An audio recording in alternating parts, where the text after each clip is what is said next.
Igreja, ela é corpo, não tem identidade individual. Quando um visita, todos visitam. Quando um abençoa, todos abençoam. Isso é lindo, a igreja. O livro de Daniel, nós vimos o capítulo 1, o capítulo 2, 3 e 4. Capítulo 1, quando inicia a era dos gentios, a conspiração dos reis contra o ungido. Isto no ano 605 a.C.,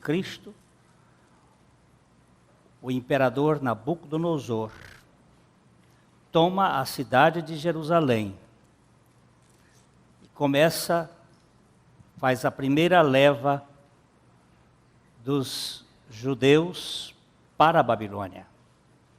Aí vão 3 levas até o ano 586, quando a cidade é derrubada, o templo é queimado, e aí toda aquela expectativa do povo de Israel ruim, acaba, e o povo fica 70 anos na Babilônia.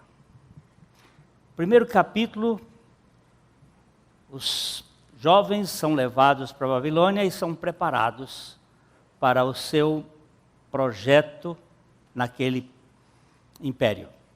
No segundo capítulo, nós temos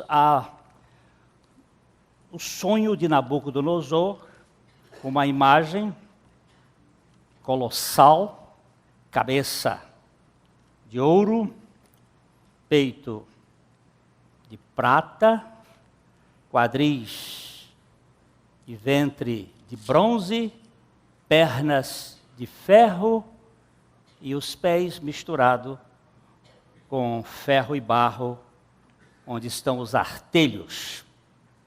Na sua visão, ele via uma pedra que caía sobre o pé e esmiuçava. O rei ficou perplexo durante a noite, não sabia interpretar, chamou os seus intérpretes, seus sábios, seus feiticeiros, os caldeus. Ninguém tinha resposta, porque o rei não contava o sonho e ninguém sabia o que era, porque contar e as interpretações vão dar segundo a telha do sujeito.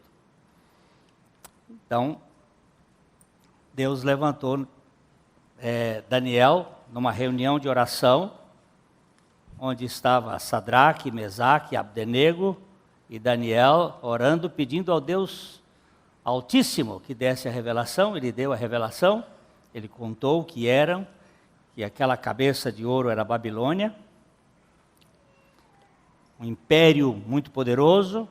Logo depois vinha um reino de prata, que tem 2 braços, Medo-Pérsia. Depois um ventre e um quadril de bronze. Nós temos o Império Grego e as pernas de ferro e barro, o Império Romano. Uma pedra cai nos pés, ou seja, no fim da estátua, e esmiuça e ela vira pó. E a pedra cresce e toma toda a terra. Tivemos ali algumas explicações a respeito dos reinos que iam se suceder.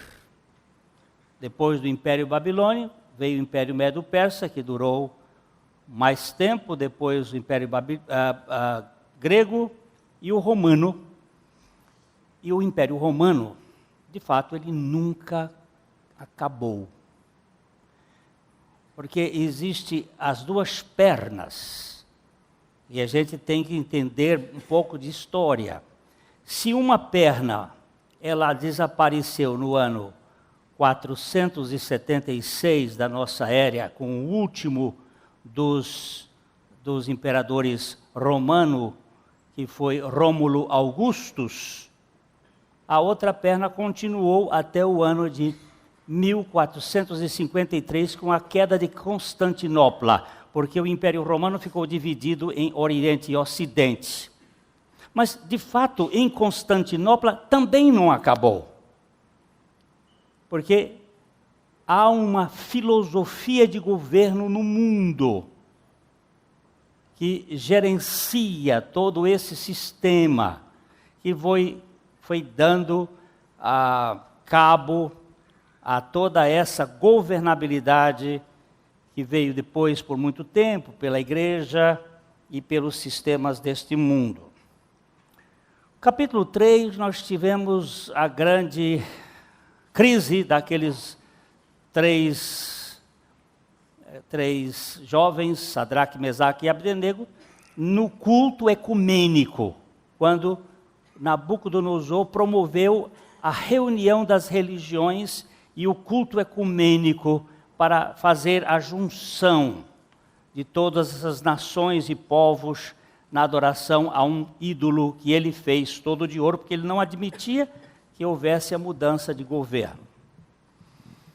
Muito bem, neste culto, Daniel está fora, ninguém sabe onde ele está. O segundo homem do império desaparece no culto, e só os três não se curvaram à imagem. Toda a questão deste capítulo 3 é a ausência de Daniel, para mim. Como é que ele não aparece? Então nós podemos entender um pouquinho ali que vai ser nessa interpretação da besta, que vamos hoje começar a estudar as bestas, e a última besta, que é onde nós vivemos, há uma governabilidade, e vai chegar um tempo em que os santos de Deus vão ser tirados, como Daniel foi tirado daquele momento. E haverá um julgamento e uma grande catástrofe para a Terra, né?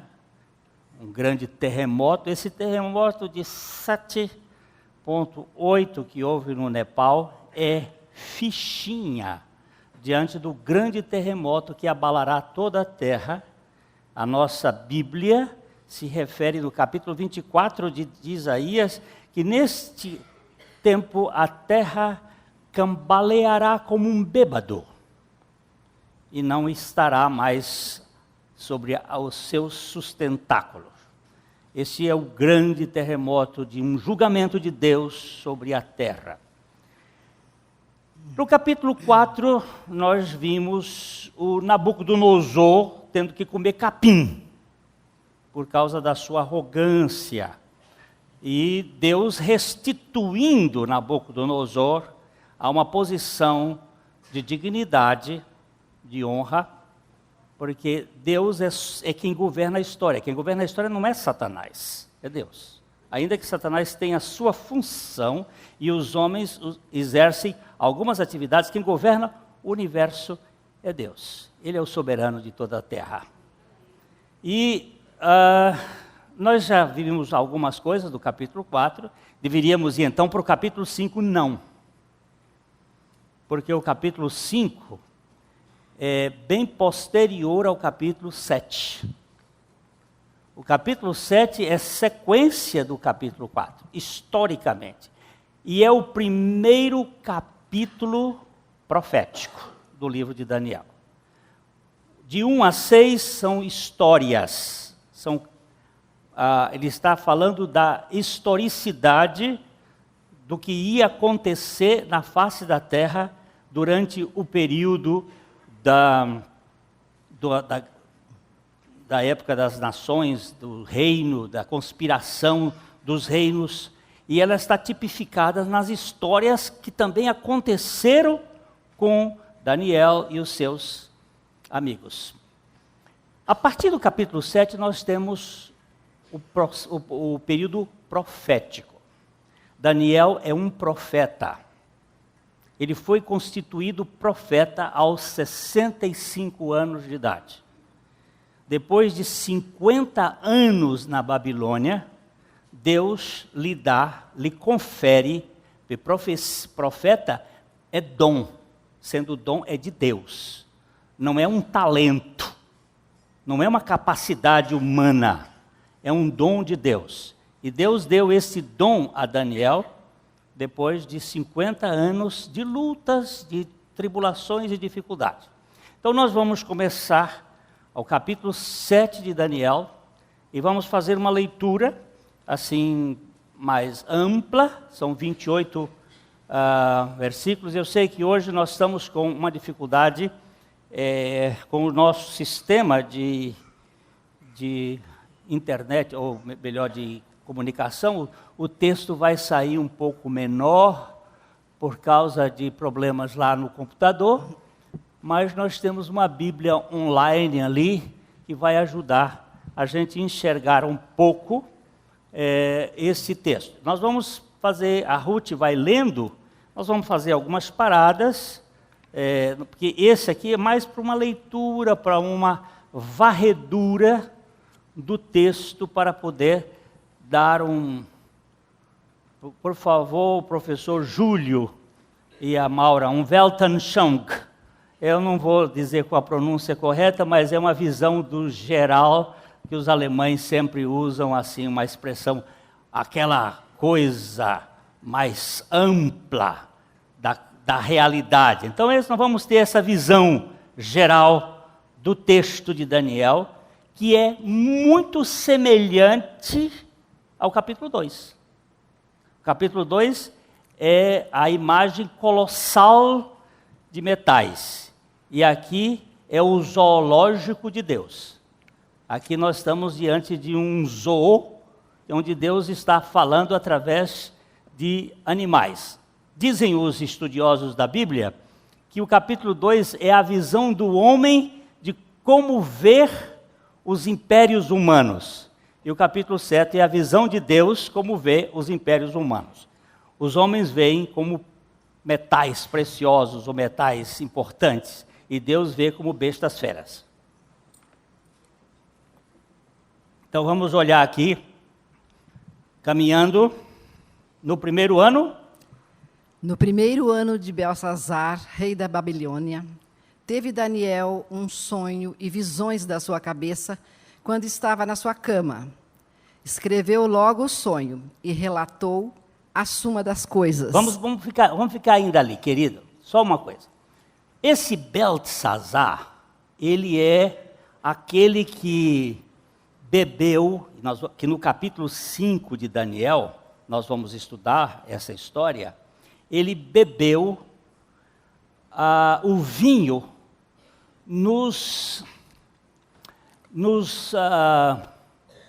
alguém falou aqui?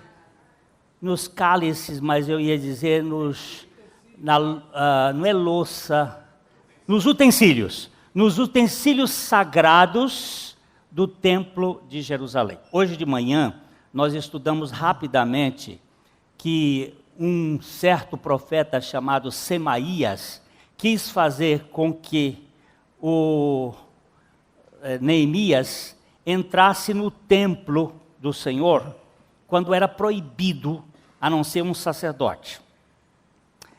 Porque Deus leva muito a sério certas figuras que no Velho Testamento representavam e apontavam para Cristo. E este filho de Nabonito, esse cara aqui, era filho de um neto de Nabucodonosor, e ele era corregente com o pai. E ele fez uma coisa assim, ele era um playboyzinho da época, e quis fazer e pegou os móveis e pegou os utensílios do templo e foi tomar a beberagem dele lá, o porre dele, e de repente apareceu uma mão escrevendo na parede, Deus dizendo, Mene Tekel Urfassim, que foi interpretado por Daniel, você foi pesado na balança e você foi encontrado em falta. É o Deus que pesa constelações em balança e pesa gente também, na mesma balança de precisão. E foi achado em falta. E esse Beltesazar é uma figura muito interessante. Ele era rei de Babilônia, corregente, e Daniel estava dormindo lá com seus 65 anos de idade, na sua cama, quando ele teve um sonho. Tem sonho que não diz nada, mas tem sonho que é revelador. E ele depois anotou esse sonho, e aí Deus foi dar algumas explicações. Vamos lá.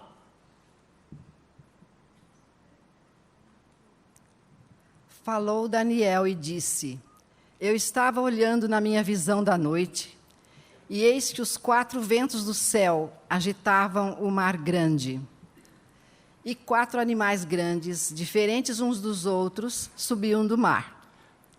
O primeiro era como leão, e tinha asas de águia.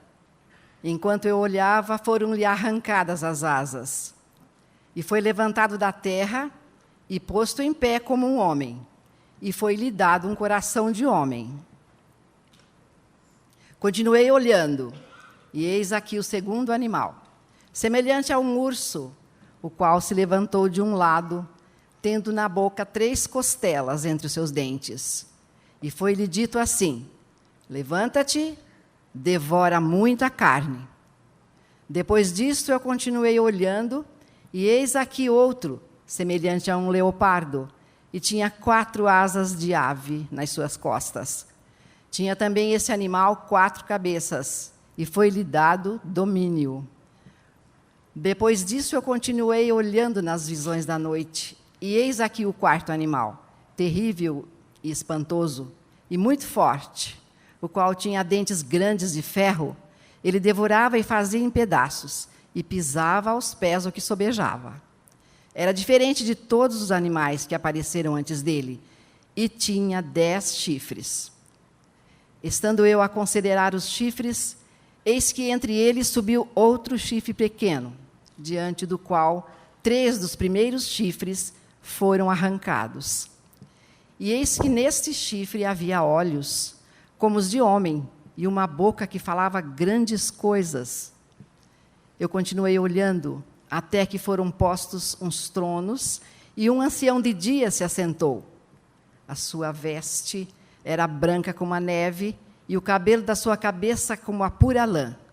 O seu trono era de chamas de fogo, e as suas rodas de fogo ardente. Um rio de fogo manava e saía diante dele. Milhares de milhares o serviam, e milhões de milhões assistiam diante dele. Assentou-se o juízo, e abriram-se os livros. Então estive olhando, por causa da voz das grandes palavras que o chifre proferia. Estive olhando até que o animal foi morto, e o seu corpo desfeito, e entregue para ser queimado pelo fogo. E quanto aos outros animais, foi-lhes dado o domínio. Todavia Foi-lhes tirado. Foi-lhes tirado o domínio, desculpa. Todavia foi-lhes prolongada a vida até certo espaço de tempo. Eu estava olhando nas minhas visões da noite, e eis que vinha nas nuvens do céu um como o filho do homem, e dirigiu-se ao ancião de dias, e o fizeram chegar até ele. Foi-lhe dado o domínio e a honra e o reino, para que todos os povos, nações e línguas o servissem. O seu domínio é um domínio eterno, que não passará, e o seu reino tal, que não será destruído. Quanto a mim, Daniel, o meu espírito foi abatido dentro do corpo, e as visões da minha cabeça me perturbaram. Cheguei-me a um dos que estavam perto e pedi-lhe a verdade acerca de tudo isto. E ele me disse, e fez-me saber a interpretação das coisas. Estes grandes animais, que são quatro reis que se levantarão da terra. Mas os santos do Altíssimo receberão o reino e o possuirão para todo sempre, e de eternidade em eternidade. Então tive desejo de conhecer a verdade a respeito do quarto animal, que era diferente de todos os outros, muito terrível, cujos dentes eram de ferro, e as suas unhas de bronze, que devorava e fazia em pedaços e pisava aos pés o que sobrava. E também a respeito dos 10 chifres que tinha na cabeça, e do outro que subiu e diante do qual caíram 3, isto é, daquele que tinha olhos e uma boca, que falava grandes coisas e cujo parecer era mais robusto do que dos seus companheiros. Eu olhava, e eis que este chifre fazia guerra contra os santos e prevaleceu contra eles. Até que veio o ancião de dias e fez justiça aos santos do Altíssimo, e chegou o tempo em que os santos possuíram o reino. Disse assim: o quarto animal será o quarto reino na terra, o qual será diferente de todos os reinos, e devorará toda a terra, e a pisará aos pés, e a fará em pedaços. E quanto aos 10 chifres daquele mesmo reino, se levantarão 10 reis. Depois dele se levantará outro, o qual será diferente dos primeiros, e abaterá os 3 reis. E proferirá palavras contra o Altíssimo, e destruirá os santos do Altíssimo, e cuidará em mudar os tempos e a lei. E eles serão entregues na sua mão, por um tempo, e tempos, e metade de um tempo. Mas o juízo será estabelecido, e eles tirarão o seu domínio, para o destruir e para desfazer até ao fim. E o reino e o domínio e a majestade dos reinos debaixo de todo o céu serão dados ao povo dos santos do Altíssimo. O seu reino será um reino eterno, e todos os domínios o servirão e lhe obedecerão. Aqui terminou o assunto. Quanto a mim, Daniel, os meus pensamentos muito me perturbaram, e mudou-se em mim o meu semblante, mas guardei o assunto no meu coração. E agora? Que texto, né?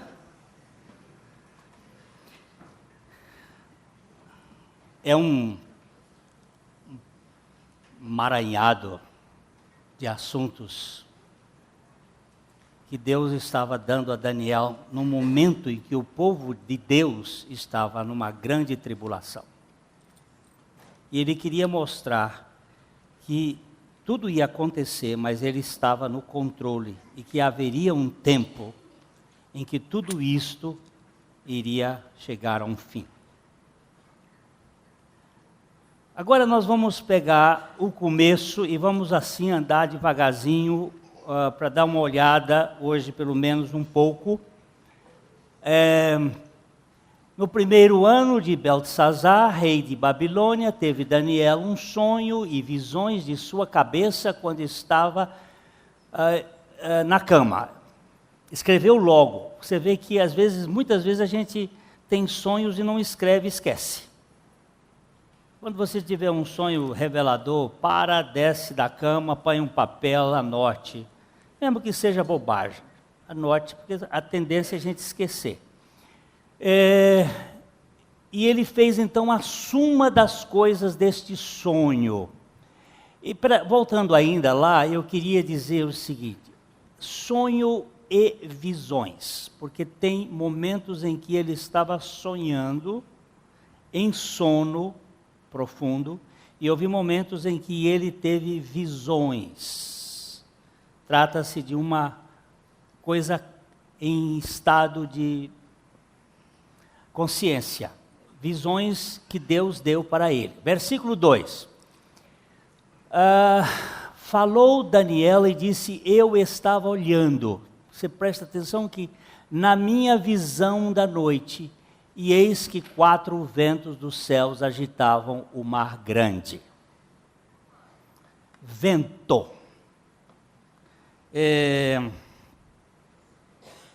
Os ventos da Bíblia, eles são muito significativos. Existem 4 ventos: vento norte, vento frio, vento sul, vento quente, vento oeste, vento destruidor, vento leste, destruidor, vento oeste, vento de calmas, de produzir bênção. Sempre que do ocidente, porque do ocidente é o lugar da morte, vem descanso. E quando morre, descansa. Quando você morre em Cristo Jesus, você entra no descanso da graça de Deus. Quando você for ler o livro de Gênesis e for verificar como é que Abraão construía os seus altares, ele procurava colocar o altar com a posição para que ele estivesse para o ocidente, ou seja, para o lado da morte. Porque esta natureza que nós herdamos de Adão, ela é imprestável para o reino de Deus. Ela é arrogante, ela é presunçosa, ela é orgulhosa, ela é soberba. Esses 4 ventos, eles são muito importantes para serem vistos. Agora nós vamos caminhar um pouquinho, vamos primeiro a Amós, profeta Amós, capítulo 3, versículo 7, só para lembrar uma coisa: Deus, Ele não faz nada dentro do seu propósito redentivo, sem antes dar a conhecer os seus propósitos aos seus profetas. Deus sempre anuncia aos seus o que Ele quer dizer. Veja o que diz aí o texto de Amós 3, 7. Certamente o Senhor Deus não fará coisa alguma sem ter revelado o seu segredo aos seus servos, os profetas. Por que alguém me perguntou, por que você, Glênio, está pregando sobre o livro de Daniel? Primeiro porque o livro de Daniel é para o tempo do fim. E nós chegamos no tempo do fim. Ele só é compreendido à luz do tempo do fim. Segundo, porque Deus, desde o princípio, Ele vai revelando as suas coisas para que nós estejamos alertas. As 10 virgens da parábola de Jesus, 5 delas eram prudentes e prepararam as suas lâmpadas. E 5 delas eram nécias e não levaram em conta a que hora viria o noivo. Hoje, nós invertemos o modelo de revelação do Velho Testamento para com Cristo. O modelo de casamento era a noiva que vinha para o noivo se encontrar com o noivo. Hoje em dia, o paspalho do noivo fica esperando que a noiva se apronte e venha. E ele fica lá na frente, todo ansioso, esperando a noiva. Nas versões bíblicas, a noiva tem que procurar vir para encontrar com o noivo. Porque o noivo é que é a pessoa importante da história. A pessoa importante é Cristo, não a igreja. A igreja, ela é importante por causa de Cristo. Às vezes a gente dá muito valor à noiva e pouco valor ao noivo. Mas antes de Deus revelar as suas coisas, Ele vai mostrar aos seus profetas. No livro de Isaías, no capítulo 46, os versos 9 a 11, eu quero dizer, Deus não tem surpresas, Ele vai nos preparar. Eu quero fazer uma pergunta para você. Você tem noção que Jesus vai voltar? Você tem noção que Jesus vai voltar? Você sabe que o povo judeu não tinha noção que Jesus viria a primeira vez. Ninguém estava esperando por ele. Apesar de mais de 300 profecias a respeito da sua primeira vinda. Ninguém estava esperando. Ninguém achava que ele viria assim como ele veio. As descrições são tão precisas que até a cidade tinha endereço. E tu, Belém Efrata.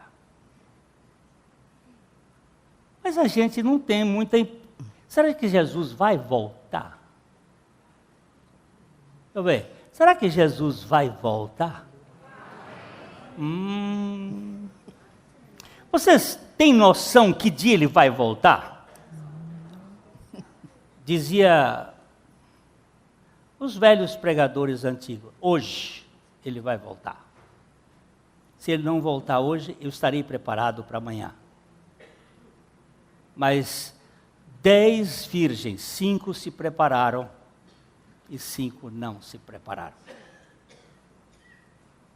Uma das ênfases da nossa pregação é que a igreja esteja preparada, porque o Senhor virá. Quando? Não sei. Hoje, até a meia-noite,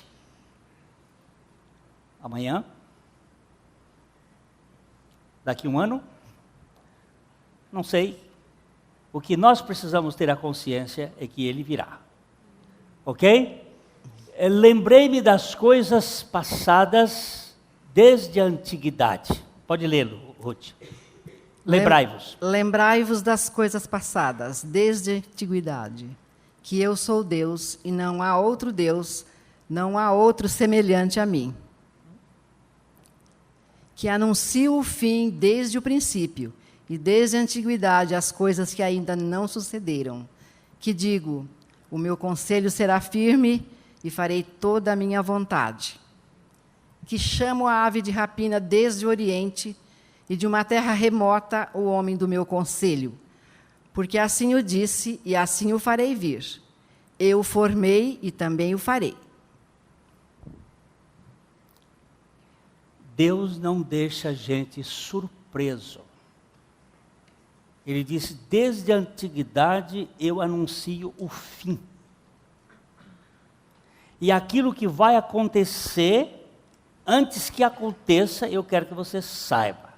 Para que você não fique aí como uma pessoa que foi apanhado de surpresa.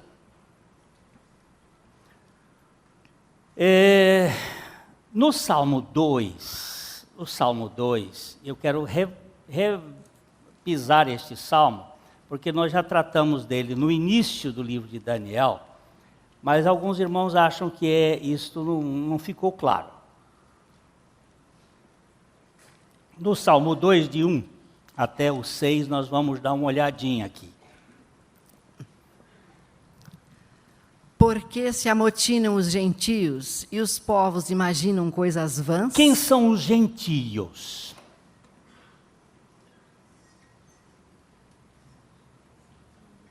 Quem são os gentios?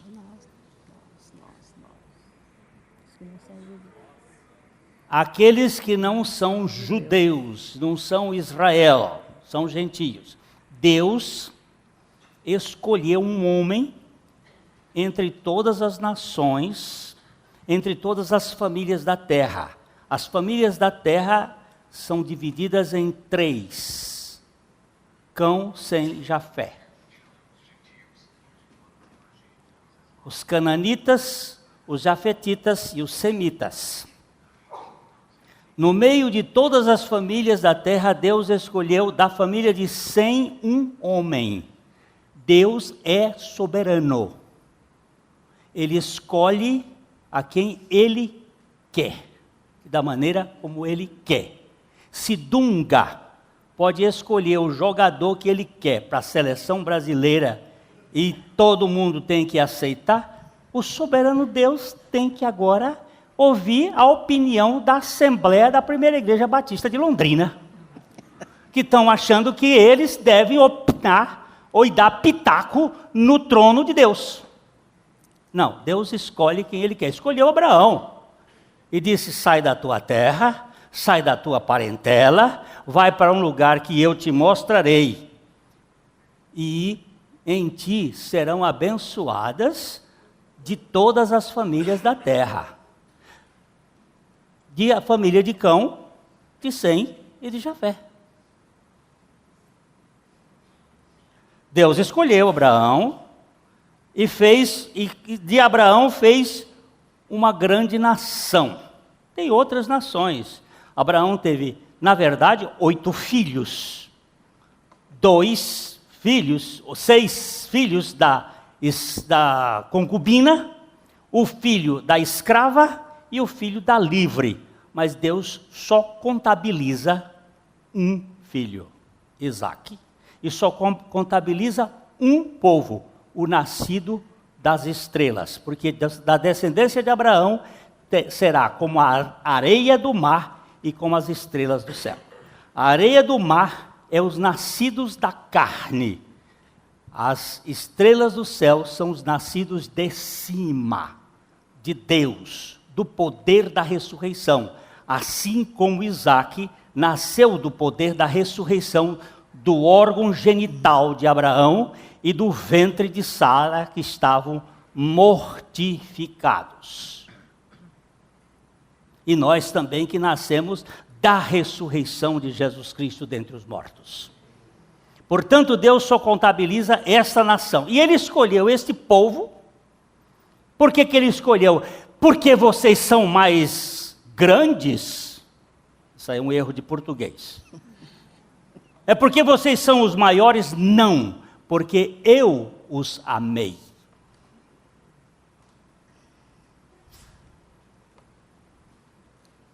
Porque eu os amei. E dentro destes povos, Deus, de todos os povos do mundo, escolheu este, e deste ele tem um que é o ungido. O ungido é descendente de Isaque. Este ungido é Jesus. E os reis da terra, voltando para o versículo 1, por favor, porque se amotinham os gentios e os povos imaginam coisas vãs. Por quê? Porque os reis da terra se levantam, continua, e os governos consultam juntamente contra o Senhor e contra o seu ungido, dizendo, este consultam aqui nesta versão precisa de um trabalho, conspiram. Existe uma conspiração. Uma conspiração contra o ungido.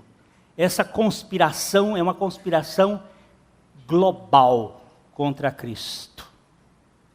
Vou dar um simples exemplo.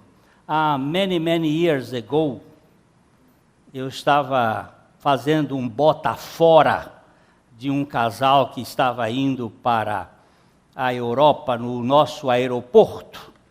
Eu cheguei ali e tinha um grupo de cidadãos honrados da cidade de Londrina, uma meia dúzia deles, talvez uns 8, conversando quando eu cheguei.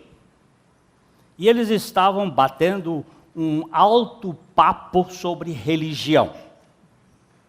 E quando eu cheguei, ele disse: "Ô, pastor Glênio, foi bom que o senhor chegou aqui, porque nós estamos falando sobre religião e sobre Deus." E aí, cada um deu a sua opinião, e aí eu disse assim: "Você quer ver como eu vou espantar esse povo todinho aqui? Vai ser nesse instante." Eu disse: "Na verdade, Jesus Cristo veio à Terra não para montar uma religião, mas para trazer o Evangelho." "O pastor, eu tenho que ir arrumar ali minha coisa." Não ficou só por eu ter falado o nome de Jesus Cristo, porque este aqui é excludente.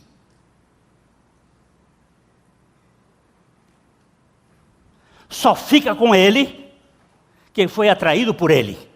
Caso contrário, vai todo mundo correr fora. Foge.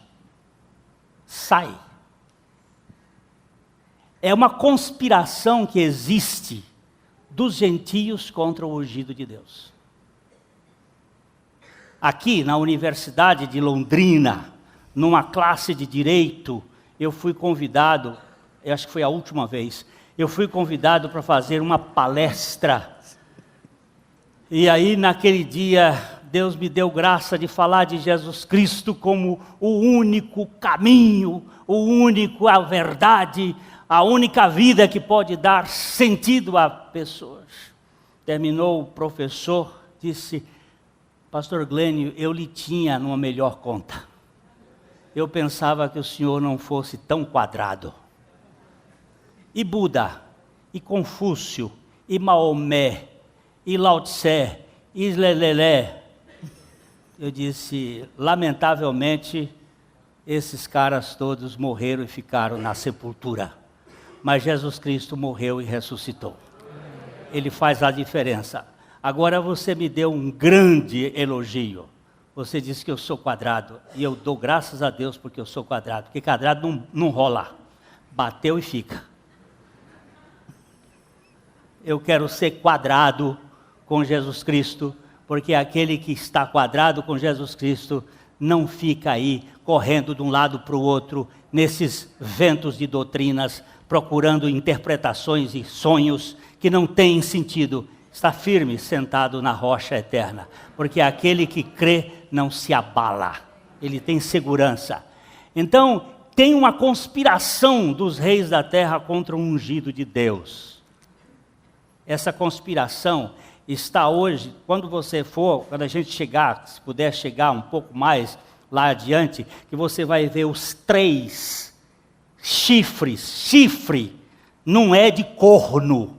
O chifre aqui é de poder, é de força, é de dominação, é de poder político. 3 chifres se quebram e sobe um no olho que tudo vê. Opa! Que governará a terra com blasfêmia, com olho de homem, olho que tudo vê, lá na cabeça da pirâmide, da dominação dos pés ou da besta, que não tem forma. O Daniel não teve como descrever. Ele descreveu a primeira besta como um leão com asa, a segunda besta como um urso com 3 costelas na boca, a terceira besta como um leopardo com 4 cabeças e 4 asas. Nós vamos ver tudo isso, com que impérios são esses, como eles estavam sendo formados.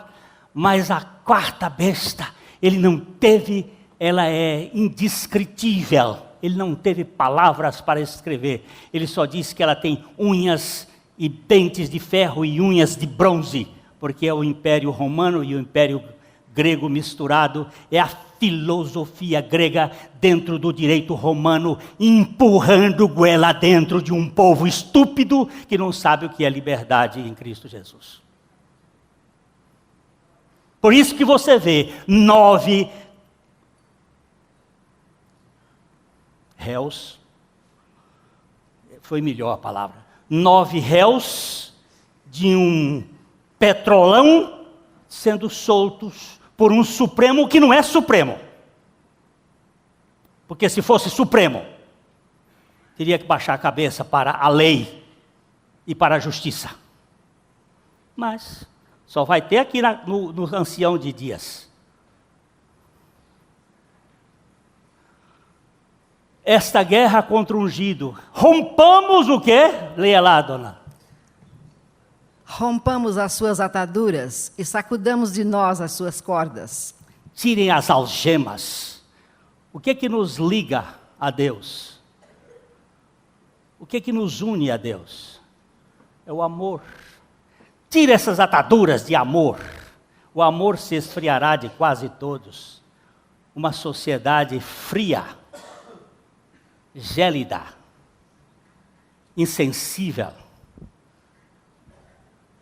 Ontem à noite estava na casa de uns amigos e a minha vizinha me manda um WhatsApp dizendo: chama a segurança porque no nosso bairro houve um assalto, mataram um cara e isso. Minha esposa chegou em casa e disse assim: eu odeio essa insegurança. Eu digo, não diga essa palavra, odeio, mas eu detesto, pode ser assim, eu me indigno contra essa insegurança. É que nós vivemos, mas isso não é só no Brasil que está assim. Em outros países é menos. Às vezes a gente tem aquela noção, que coisa mais terrível, esse brasileiro que foi fuzilado, ou sei lá na Indonésia. Nós vivemos hoje, você vai verificar lá na frente que essa besta muda os costumes e despreza as leis. Quem vale mais hoje? Um cidadão que tenha mais ou menos credibilidade ou um bandido? Me fala a verdade. E não venha com conversa para cá, seus doutores da lei, que a justiça não foi para o brejo.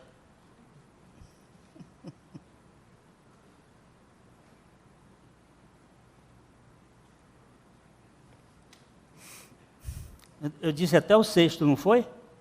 Aquele que habita nos céus. Aquele que habita nos céus se rirá. O Senhor zombará deles. Deus ri dessa palhaçada. Sofisma. Ironia. Deste mundo em direitos humanos é o direito do bandido. Não é o direito do cidadão. Carandiru, 111 foram chacinados. O mundo todo baixou. Os 111 tinham matado mais de 300. Ninguém defendeu os 300. Isso chama direitos humanos. Silêncio, minha plateia. É que o pastor Alexandre orou ainda há pouco, que nós perdemos a sensibilidade diante da justiça. Perdemos a capacidade de nos indignar.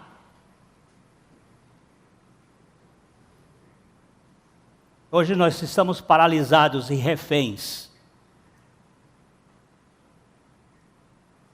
Mas Deus zomba deles. Então lhes falará na sua ira e no seu furor os turbará. Presta atenção nessa palavra ira, que nós vamos ter que trabalhar ela lá mais adiante, no livro de Tessalonicenses. O Senhor na sua ira, o dia da ira, o dia do julgamento de Deus, o dia em que Deus julgará Satanás, porque Satanás é a ira de Deus.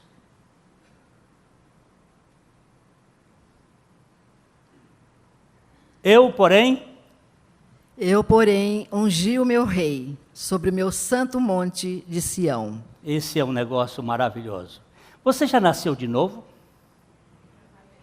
Não me responda, mas cuidado. Olha. Se você não nascer de novo, você não vai ver e você não vai entrar no reino de Deus. Ver é para nós aqui e agora. Entrar no reino é para quando ele estabelecer o reino. Se você não nascer de novo, Jesus disse isto, nascer de novo não é ser batizado numa igreja. Nascer de novo não é levantar a mão e aceitar Jesus. Nascer de novo é uma obra do Espírito Santo, em que ele nos leva, pela graça, a crer que nós morremos e ressuscitamos em Cristo Jesus. E que não vivemos mais nós, mas Cristo vive em nós. Nascer de novo não é ser de igreja, é ser de Cristo. Evidentemente que os de Cristo estão na igreja, mas nem todos os que estão na igreja estão em Cristo. Se você não nasceu de novo, você não pode entrar no reino e não pode ter comunhão com o ungido, que é Cristo. Eu vou parar por aqui.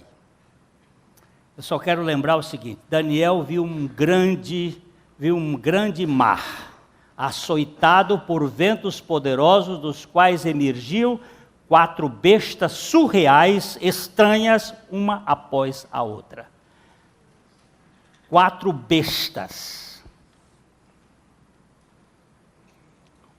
Uma destas bestas tinha a forma de leão com as asas de águia. É a cabeça de ouro. É o Império Babilônico. Quando nós estivemos na Turquia, nós fomos visitar o Museu de Antropologia da Turquia, e lá encontrei uma placa com um leão com 2 asas, do tempo de Nabucodonosor. Vocês podem entrar no site da internet aí, nesses troços todos, vocês vão encontrar várias pinturas com um leão com as 2 asas. É o símbolo da Babilônia, é o leão. E as 2 asas, a sua rapidez com que ela dominou o Egito, a Síria, os medos. Depois, a segunda besta, um urso, que tinha um lado mais alto, porque ela que quando lá nós vemos os braços, são dois impérios, Medo e Pérsia. Um lado mais alto contendo 3 costelas na boca. Nós vamos ter que entrar nesses pormenores, que essas costelas são o Egito, a Síria e a Babilônia, que eles comeram e dizendo: come mais carne, devora carne. O terceiro animal é um leopardo, leão pardo, mistura de leão com urso pardo.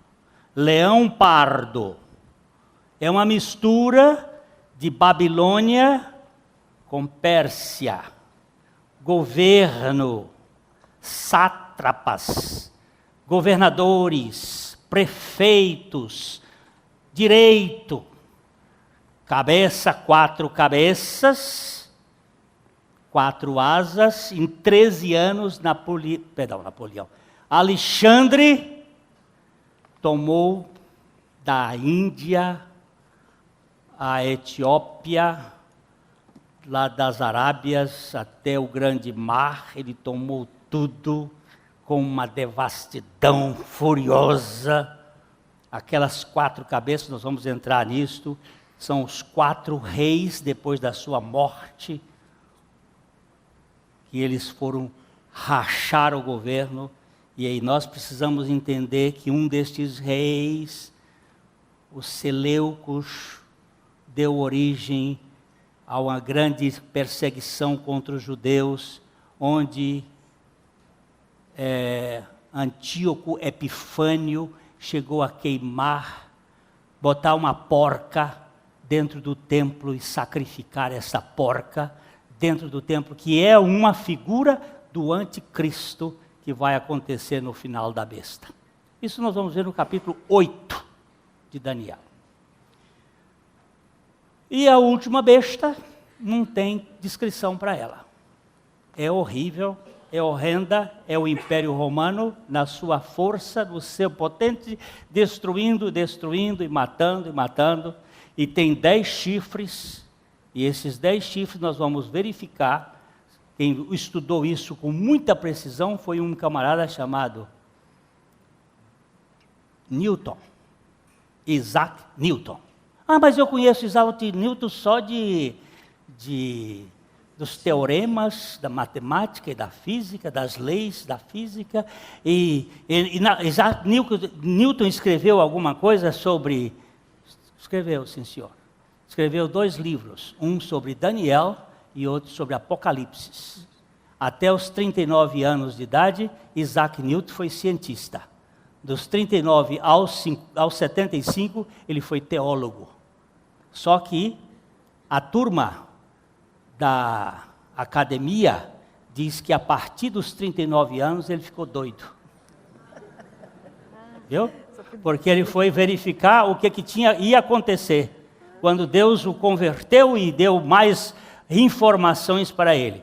Nesses livros você pode encontrar de graça na internet e baixar nos seus sistemas, onde ele vai descrever o que aconteceria e o que são os 10 chifres, os 10 povos, os lombardos, os galeses, os bárbaros. Eu não vou citar todos eles aqui, porque é mais snobismo do que qualquer outra coisa. O que você precisa saber é que existe uma coligação destes povos com o sistema romano, que é para fazer a implantação do reino do anticristo, que já está em sua vigência e poder. Mas graças a Deus que há um ancião de dias e há um como o Filho do Homem. A primeira vez que aparece na Bíblia um como o Filho do Homem, vendo nas nuvens. Jesus disse isso no capítulo 24 de Mateus. Ele virá como Filho do Homem nas nuvens, para estabelecer o seu reino aqui na terrinha que ele fez para ser dele, não para ser de Satanás, não para ser do MST do inferno, mas para ser de Deus. Vocês podem ter poceiros aqui, mas essa terra do Senhor é a terra e a sua plenitude, o mundo e aqueles que nele habitam. E Deus tem um reino que será para o seu povo. Mas é lindo demais isso. E eu estou esperando com muita ansiedade, porque esse negócio aqui está cada vez pior. Eu tenho orado, Maranata, ora vem, Senhor Jesus. Eu tenho muita vontade de ver meu neto, mas tenho muito mais vontade de ver Jesus vindo para a terra. Que Deus nos dê graça para entender isto, gente. Eu sei que esse assunto é muito interessante. Às vezes as pessoas...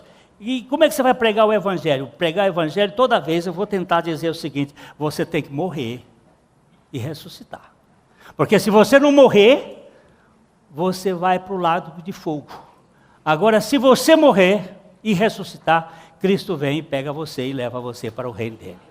Agora, como é que isso acontece? É um milagre maravilhoso de Jesus para a vida de gente que não tem nenhuma condição. Senhor, tem misericórdia de mim.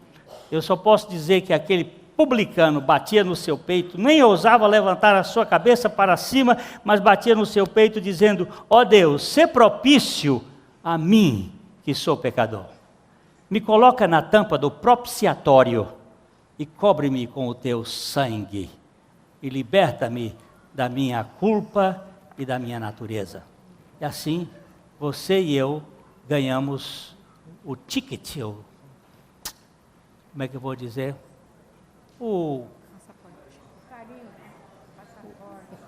O visto, passaporte é melhor. O passaporte para entrar no reino de Deus e participar desse reino que é dele. Não é ser batista, é ser nova criatura em Cristo Jesus. Não é ser católico, é ser nova criatura em Cristo Jesus. Não é ser da Assembleia de Deus, presbiteriana. Outro dia o irmão disse assim, pastor, quantos presbiterianos ou batistas ou católicos tem no céu? Eu digo, nenhum. Nenhum. Lá no céu só tem filho de Deus. Você pode ficar na igreja onde você quiser. Se ali lhe alimenta, se você cresce espiritualmente, ótimo. Se você cresce em Cristo Jesus, está ótimo. Agora, se você não está crescendo, fica em casa e leia a Bíblia em casa, e chama mais uma vizinha, e chama outro vizinho, e prega o Evangelho para ele, e faça um trabalho.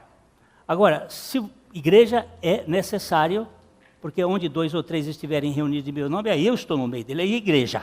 Igreja não é sistema, mas a igreja é reunião de salvos. Agora, se você não está crescendo espiritualmente em Cristo, na dependência de Cristo, então, não é no sovaco. Tem gente que cresce na base do sovaco. Isso é Caim. Agora, crescer na base da graça, isso é Abel. Nós vamos ter que andar aí para comparar as duas coisas. Tem uma... eu vou contar isso hoje não. Não isso hoje não.